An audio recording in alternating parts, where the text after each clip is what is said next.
Good morning, everyone. This is Captain Endo1 representing Dark Star Strategies. Here once again to address a lot of especially our newer players this time. A lot of people have been asking, and Nighthawk's been asking me these questions by proxy. How fast should I level? How much strength do I need? How much power do I need as a player before I level? And how powerful should my ships be as I level? And that's what this video is kind of here to discuss: how fast a person should decide to level, um, and what they should do first and when they should do it first. So first of all, a word about leveling in general. Leveling basically means whatever level your op center is at. So mine is currently at 35. That is fairly middle of the pack for this server nowadays. A lot of people who are still higher than me, especially in Iron Armada and Feds. And there's quite a few people that are lower than me, obviously. So that's what level is. Now, level, importantly, is not to be confused with power. So if I'm just looking at, for instance, uh, the Alliance Darkstar Core, and we rank it by power, one thing you'll begin to notice is power levels can vary. You can see both the Luxury Yacht and the Browns have more power than I do. A lot of that stems from the fact that I believe the Browns has, and I call him Doc, by the way. A lot of people do. He's actually a former Navy corpsman.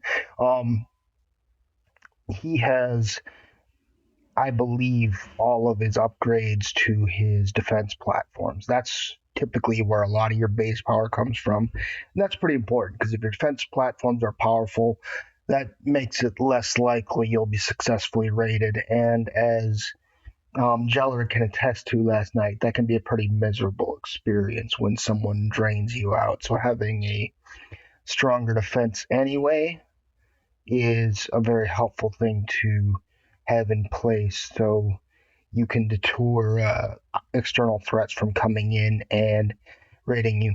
And as you can see, not always does power scale exactly with level. So for those of you who think, okay, I'm just going to level like crazy to 50 and then I'll be the most powerful in the server, it's not that quite that way. In fact, what's going to happen is if you level, you may put yourself in a position where you shoot yourself in the foot.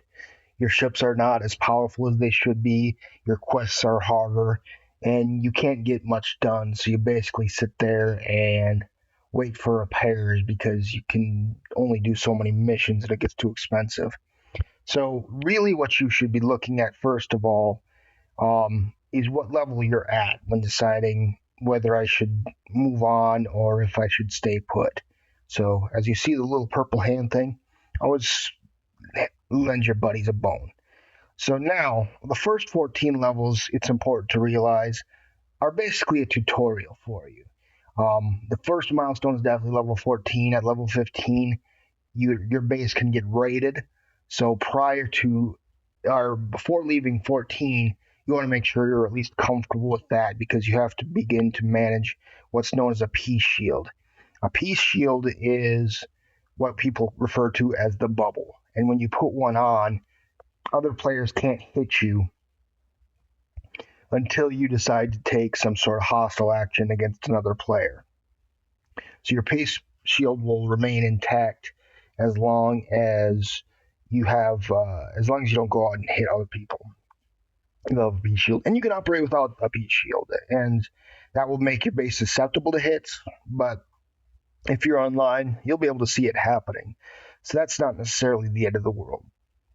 So level 14, learn the game, get there. Some people stay there for months, but it's totally up to you. And how to do that? The quickest way to do that is, first of all, in the first 14 levels, you're going to see a lot of daily quests that are around. You're always going to have an upgrade operations quest. You're going to have some combat training quests where you have to defeat some hostiles. And you're going to have a mixture of other quests available. You're also going to have daily goals. Daily goals are very important. There's a lot of resources that come in here. As you notice, I have 3 of them completed because I was on a crystal mine last night. Finished that before I really got up for the day. So when you do these, each one of these is worth points. You want to try to max out the points here. When you get to the 255 points, you'll get a loyalty badge, and loyalty badges are important. When you get a loyalty badge, it is applied through, it's here in the gifts column, and you have a choice of either getting a 7-day chest for loyalty, which has some pretty good resources, or a 30-day loyalty chest, which is even stronger. So now a lot of people are probably wondering, which should I get, the 30 or the 7? It's a lot of its choice involved, but I will tell you, if you do the math here, you basically have 4 of these in a 30-day period plus a little bit. You do 4 times 32, you get 128.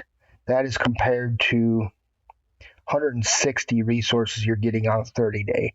So that is by and largely a better investment. Plus you get Carol Marcus, who, based on her weapons expert ability, she is a much stronger character. So you want to level her, I would say, over Keenzer, who's a pretty good base defender. He's a pretty good stat boost, but he's not perfect. Now, a lot of these daily quests reflect around your chest, so make sure at the beginning of the day when you get up, you get all your daily chests, not only for the resources, but as you do them, you'll start to knock out more dailies. So now you can get closer to your goal.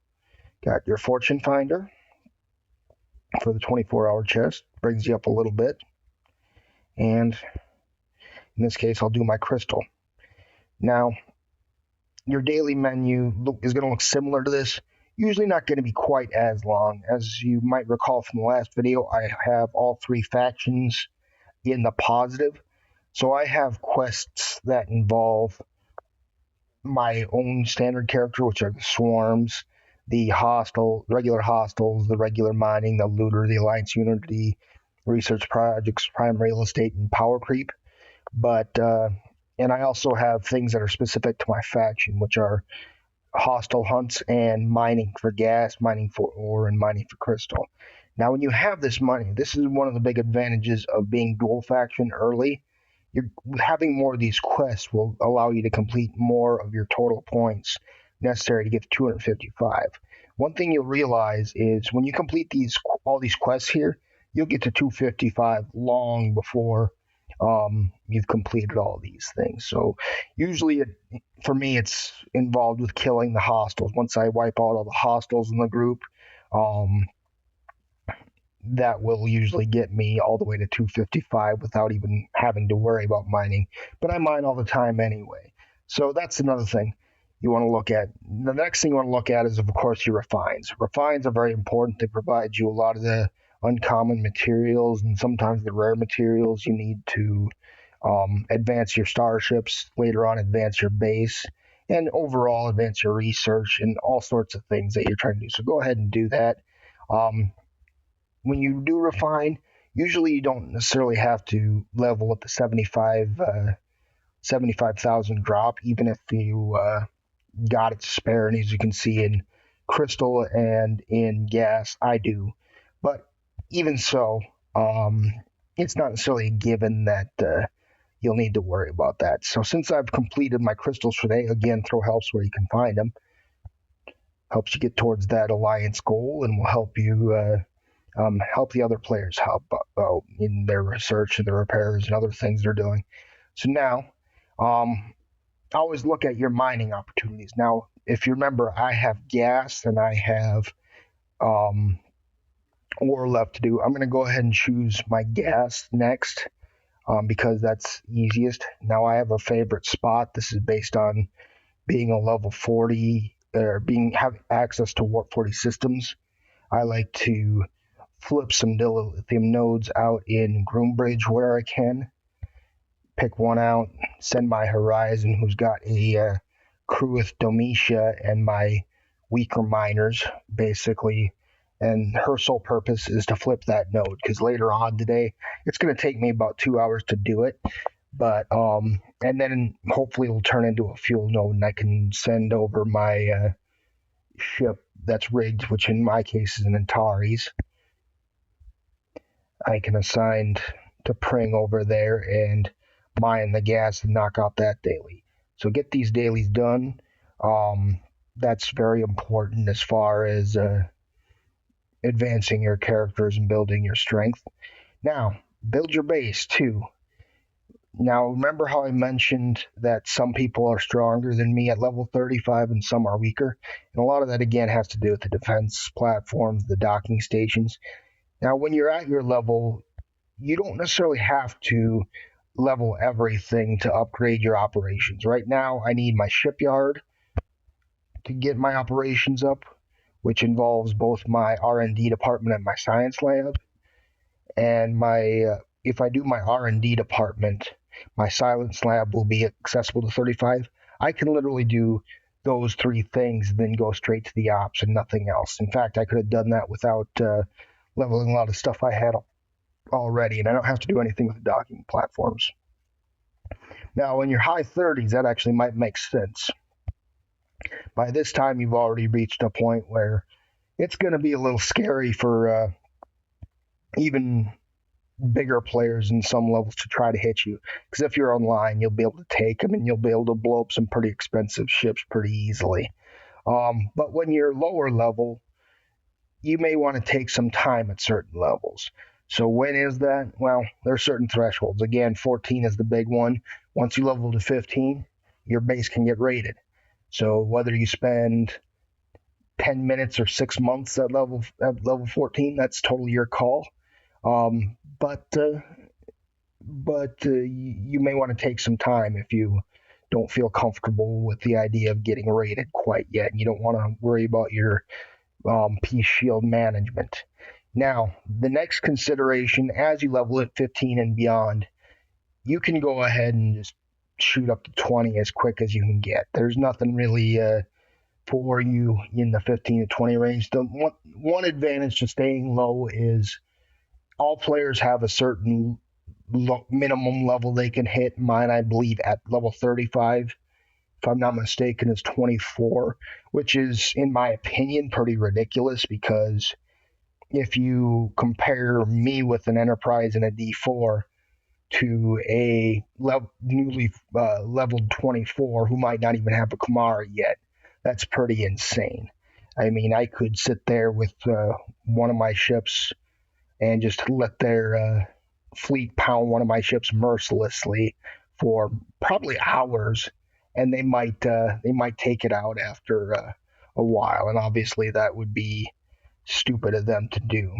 But to compare the power levels is pretty insane, and that's what's given certain aggressor players that we've had to deal with throughout the years a certain level of boldness, because he could hit people who are significantly weaker than him and use a lot of bully tactics.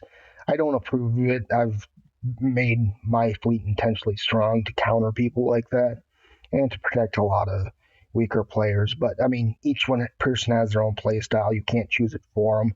So that's just something to be aware of. So 15 to 20. 15 to 20, again, you can burn through that. Most of the ships you'll have access to are in the 2-star range. So the 2-star range, what I'm referring to, first of all, the 1-star range. You got your Rialto that you pick up right at the beginning of the game, Orion Corvette, CS Fortune. That's something you get in the first, basically the first 14 levels. You'll get all those ships. You'll move on, higher 20s, you'll start to have access to the Findra, the Turas, and the Tala, and the Envoy. Those are your 2-star ships. Your Envoys will be a workhorse for you for quite a while. That'll get you into your 20s. That'll be your primary miner. They'll have a good level of protected capacity. So that's something you'll want to be aware of. Now, when you have a miner, if you look at it, I got some low-level Envoys that I use for scrapping purposes. They have two features that you should be aware of. First of all is your cargo capacity. That's for things like base ratings. So every time I took this Envoy in and hit enemy's base, I would take away about 194k in resources. And protected cargo, 38k. So that's got a pretty good protected cargo affiliated to it. And it's got a mining bonus too, which helps mine quicker. Those are the advantages that stronger, more advanced miners get. So now, So the Envoy is something you'll definitely want to make sure you invest some time and get 2 or 3, so you can mine very prolifically in the 20s. Once you get in the 20s, that's when you'll get to the range where people start to be able to hit you more frequently. Most people that are in their teens, they level out of them pretty quickly, but after they get into their 20s, they start to slow down a little bit. And there's a lot of reasons for it. And there's a lot of good reasons to do that, not to try to speed up and get to level 35 where I am. And a lot of that has to do with the difficulty of all these daily goals. Now, every time you advance in level, anything that's a personal quest, like your hostile hunters, regular, and your hostile harbingers, those will get more difficult depending on your levels. You can see mine are 34, 35. If you're in your 20, you're probably looking at 19 and 20. Um, Whereas, and your swarms will also increase every 2 levels. So that's a big one. These ones become, the Swarm Watcher quests become very important. Usually around level 26 is when they start to get big.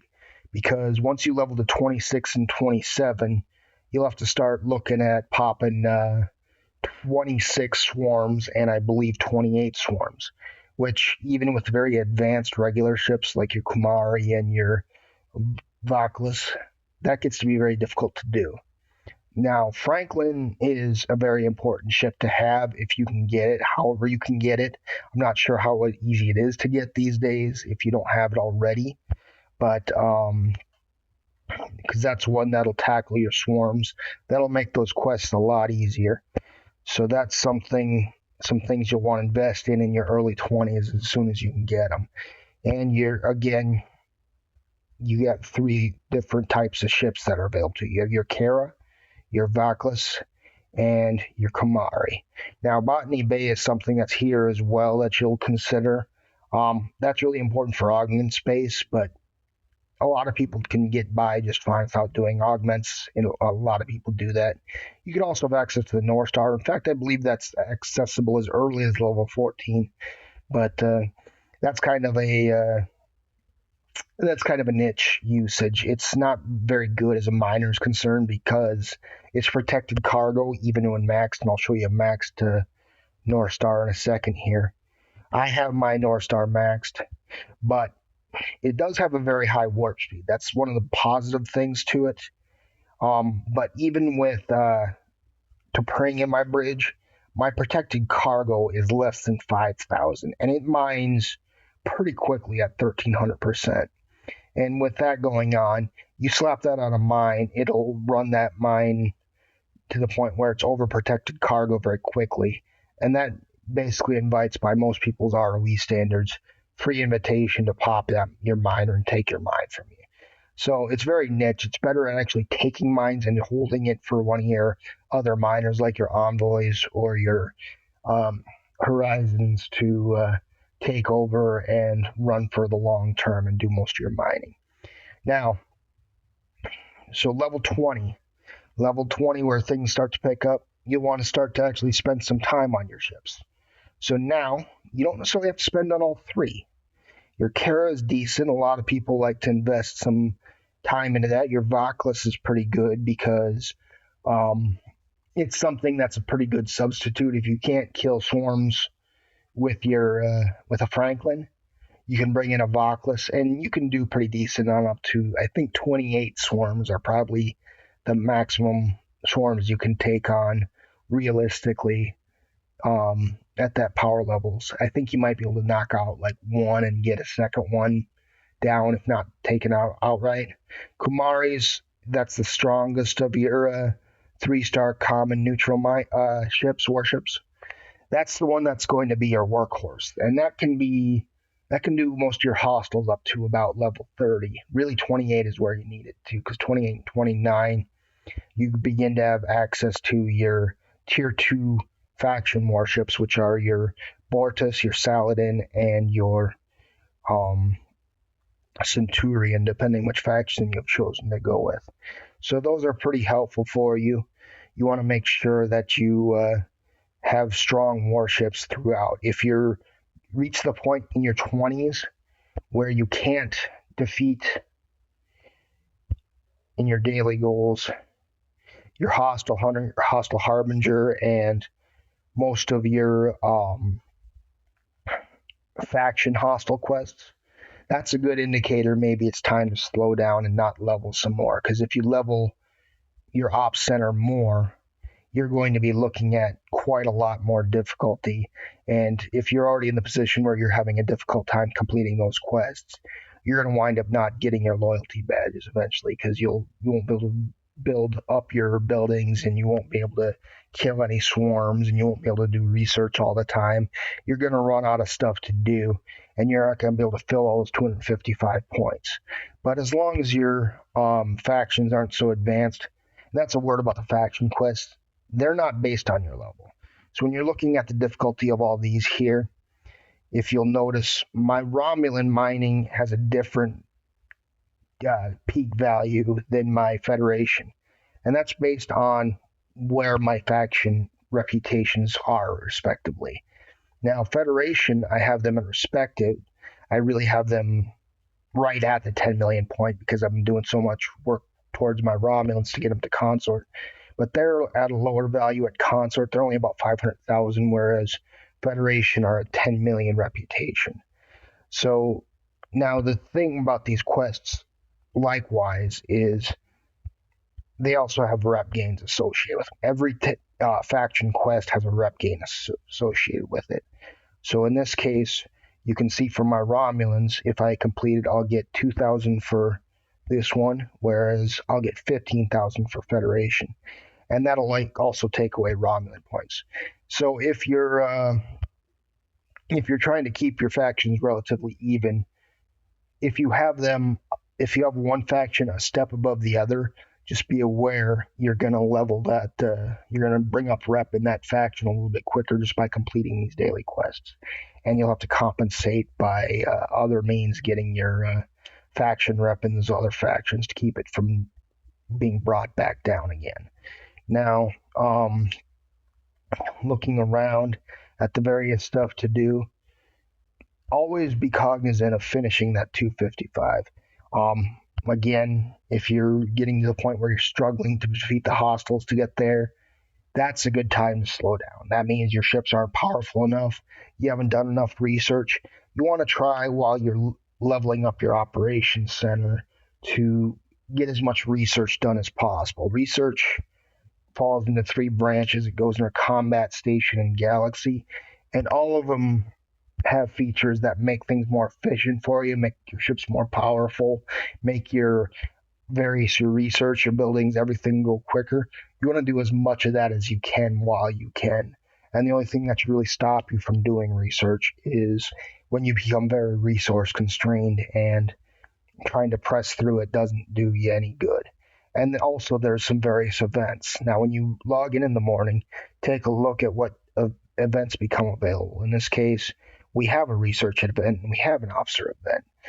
So when you have those things going on, you want to try to do those things. They're worth additional rewards. These don't happen at the normal noon. They happen other times a day. Now, the research event, the only way to do that really is just by completing research. So if you have yourself some speed ups, or if you just want to burn some latinum because you got it to burn, you can just hurry through it. Always try to work your way into it. Try not to overshoot, because these speed ups do run out eventually. I always bring it down right to about the 5-minute level, and we'll let that finish there. And the officer faction as well, or the officer event as well. Just got to recruit officers. That's the only way to do it. Go ahead and try any standard recruiting you can do. And forgive me for the lag of my game. I'm not sure what my internet's doing right now, but it's taking its sweet time. There we go. Okay, got some officer XP. That doesn't help me much. And more officer XP. That's because most of my standard officers are relatively low already, and my research is ready. So now, take a look around. Got my daily done. That's a nice little feature of doing these events. You'll also get some dailies knocked out in the process. Find out what can I level now. Okay, survey repair cost. That might be a good candidate there. Defense strategy. I don't defend my station that often. I might get around to it. Romulan Apprentice. Increases Romulan points gained or lost for defeating a hostile. That seems like a good one right now. My current goal is to try to increase my Romulan rep. So I'm going to go ahead and add that in there. And when you're done adding the research, you can see what that does. Oops. To your quest status. So now I've got 8 things. How far up the tier am I? So I did the entire tier of the research event doing that. It doesn't necessarily take a lot of research to do it. And then you can collect your dailies.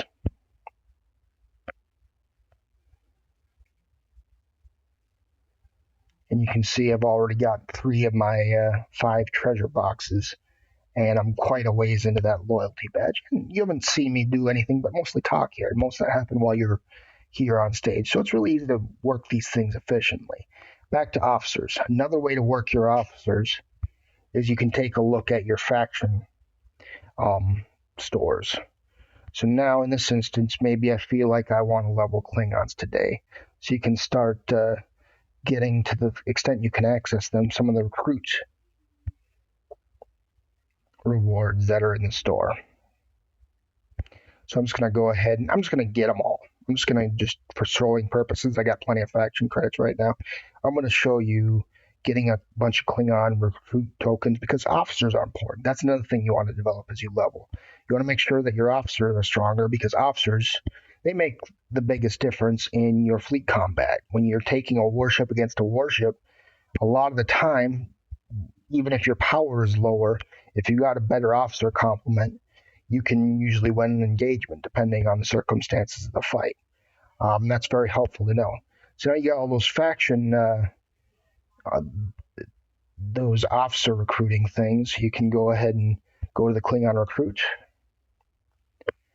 and just burn all those chests you just bought out of this shop. And that'll go ahead and that'll increase your officer pool, gave me access to a higher Chang. Don't really care about Chang. He's not one I use very much. But Gorkin and Kurla, those are ones I use a lot. So you want to make sure you're developing those officers as much as possible. So good. And now you'll see that event's knocked out too. And that's done in total. Again, this is, well, not quite. I got, looks like 5,300 more. So I can do that with, for instance, we'll just do Romulans, for instance, right now. Just for argument's sake.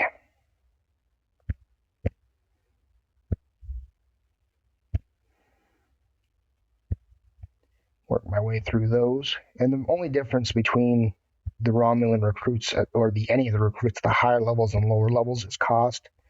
The ones you get respected, it's just 5 of them, but it's actually cheaper. So they're basically worth 50 for these 500 at the respected. So that's how that works. Otherwise, there's no difference between which tiers you buy. It's just the cost, and then it has a 24-hour cooldown afterwards. So now I'll go ahead and finish up that officer event. These are just ways you can advance your fleet and get some rewards by doing so. So now we got Eric's has a upgrade accessible. So that's another advantage. You can promote some of the officers that you have just in doing this. So I'm going to go ahead and find Eric's. I should have the resources I need to promote him as it stands right now. No, I don't have a science badge. So that's something I'm going to have to wait on. No big deal. That's just something you can check on every time you do it, because having stronger officers, that can help you out a lot in situations, and it all depends on which ship you're running to. Your battleships run Romulans a lot, so if you are using that, you can advance them quite a bit, and that will help you quite a bit more. So as you're looking here, we've been talking a lot about leveling here.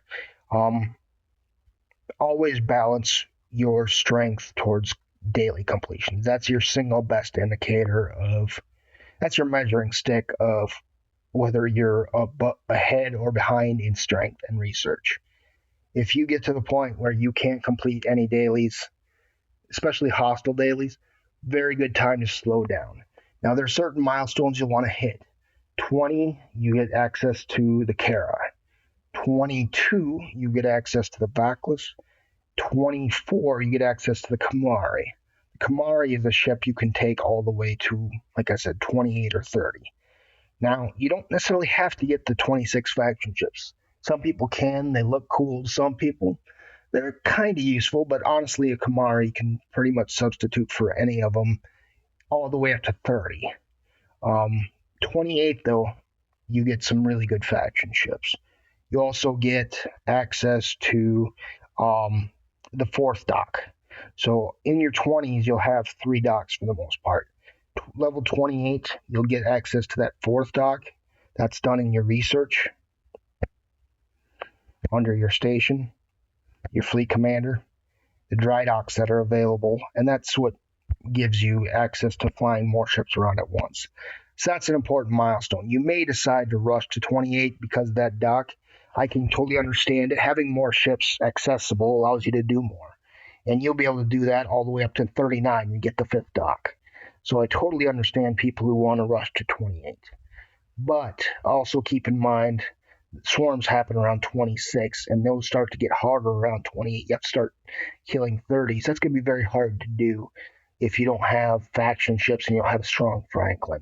Now, the T2 factions, those are huge. That's a milestone you want to take care of. So once you get to 28, you want to focus on whatever faction you're doing, getting their T2 faction ship. In the case of Romulans, you're looking at a Centurion. In the Klingons, you're looking at the Bortus. And in Federations, you're looking for everyone's favorite, the Saladin. And all 3 of these ships get very strong over time. I happen to have all 3 of them right now.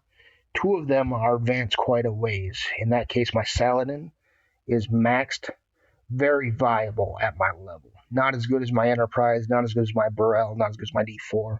But for certain purposes, it hits like a truck, and it can last a long period of time. I also have my Bortus has come a long way. That's T8. That's almost maxed. It's just got a few upgrades left, and it is maxed as well. I do have a Centurion, but I haven't done much with it. I've only been working Romulans for a very short period of time. And I've got better uses of my uncommon gas in my Enterprise and my Burrell for the most part. So I'm not really doing much with those.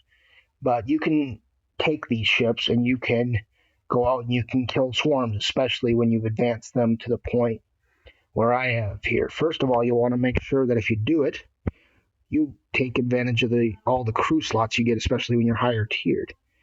You can go ahead and throw those in there. You can ensure you're 300% and get one of your favorite hostile crews. You can either use your Cadet Uhura setup, or if you have it, and this is definitely something to strive for, your Pike, your Moreau, and Talon. Talon you'll have early, but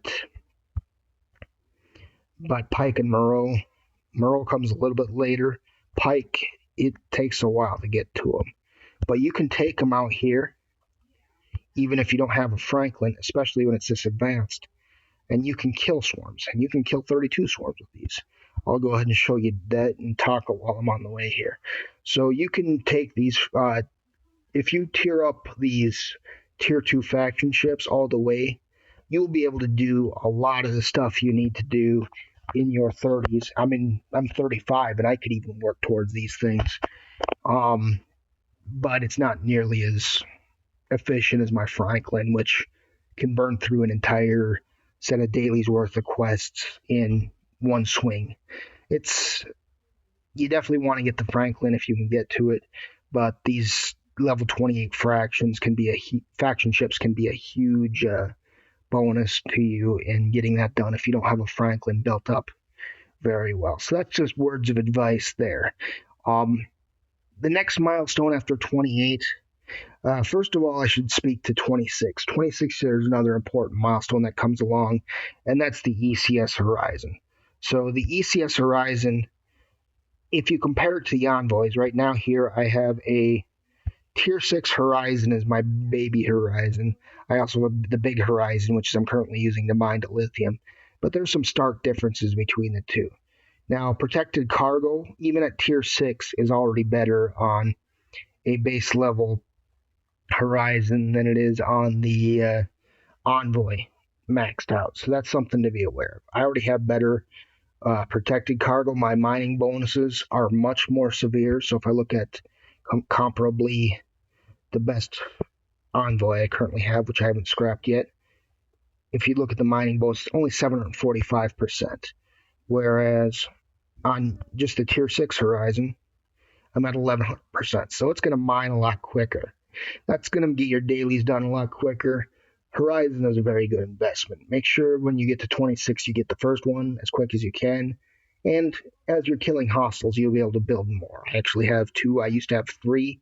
I could build quite a lot more because I've advanced a little past it. Now, at 30, you'll get access to the faction traders. Faction traders are another step up. So I have a 1300 mining bonus on my Cavort right now.